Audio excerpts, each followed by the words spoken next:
ശ്രീ ഗുരുഭ്യോ നമ ശ്രീ സൂര്യാദി സർവഗ്രഹേഭ്യോ നമ ഗജാനനം ചന്ദ്രസമാനവണ്ണം സ്വന്തഭാഷാങ്കുശരട്ടുകാനി അസരതരംഗബലാസന സംവിഘ്നേശ്വരം സദാ പ്രസന്നം. നമസ്കാരം, ഞാൻ ശങ്കർദാസ് വയലാർ. സംഗീതവും ജ്യോതിഷവും ഇതര ആത്മീയ വിഷയങ്ങളുമെല്ലാം സമന്വയിക്കുന്ന രാഗജ്യോതി എന്ന ചാനലിലേക്ക് നിങ്ങളേവർക്കും ഒരിക്കൽ കൂടി സ്വാഗതം.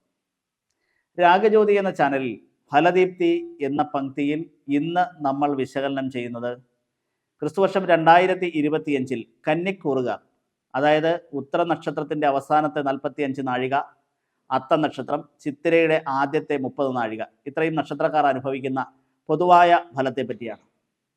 അതിനു മുമ്പായി നിങ്ങൾ ഇനിയും ഈ ചാനൽ സബ്സ്ക്രൈബ് ചെയ്തിട്ടില്ലെങ്കിൽ സബ്സ്ക്രൈബ് ചെയ്യുക. തൊട്ടടുത്തുള്ള ബെൽ ബട്ടൺ കൂടി അമർത്തിക്കോളൂ. ഞങ്ങളിടുന്ന എല്ലാ വീഡിയോകളും നിങ്ങൾക്ക് ലഭിക്കും.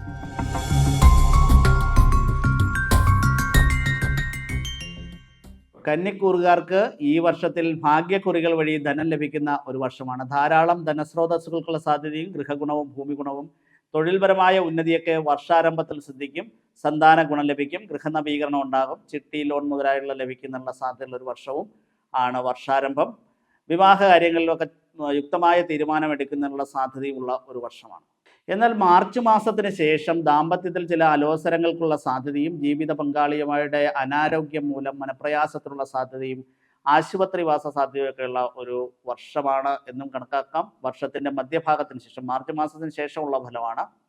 മേലധികാരികളുടെ അതൃപ്തി മൂലം തൊഴിലിൽ ചില തടസ്സങ്ങൾ നേരിടുന്ന ഒരു സാഹചര്യവും വന്നു ചേരും. രാഷ്ട്രീയം, സിനിമ മേഖലകളിലൊക്കെ പെടുന്നവർക്ക് മാർച്ച് മാസത്തിന് ശേഷം ചില അപകീർത്തികളും വിരോധവുമൊക്കെ ഉണ്ടാകുന്നുള്ള സാധ്യതയുള്ളൊരു സമയമാണ്.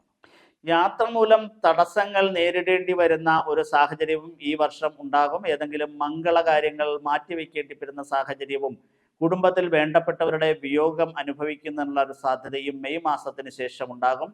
വളർത്തു മൃഗങ്ങളുടെ നാശവും മെയ് മാസത്തിന് ശേഷം ഫലത്തിൽ വരുന്നതാണ്.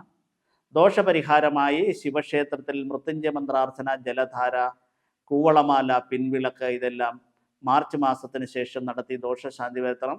അതുപോലെ തന്നെ മെയ് മാസത്തിന് ശേഷം വിഷ്ണു ക്ഷേത്രത്തിൽ സുദർശന മന്ത്ര പുഷ്പാഞ്ജലി, നെയ്വിളക്ക്, മഞ്ഞ പുഷ്പം കൊണ്ടുള്ള മാല ഇവയെല്ലാം ചേർത്തേണ്ടതും ദോഷനിവർത്തി വരുത്തും. 2025 കന്നിക്കൂറുകാർ അനുഭവിക്കുന്ന പൊതുവായ ഫലങ്ങളെ ആണ് നമ്മൾ വിശകലനം ചെയ്തത്. ജാതകത്തിലെ ഗുണദോഷ ദശാകാലങ്ങൾക്കനുസൃതമായി ഈ ഫലങ്ങളിൽ ചില വ്യതിയാനങ്ങൾ ഉണ്ടായേക്കാം. എല്ലാവർക്കും നല്ല ഫലങ്ങൾ ഉണ്ടാകട്ടെ എന്ന് പ്രാർത്ഥിച്ചുകൊണ്ട് നിർത്തുന്നു. നന്ദി, നമസ്കാരം.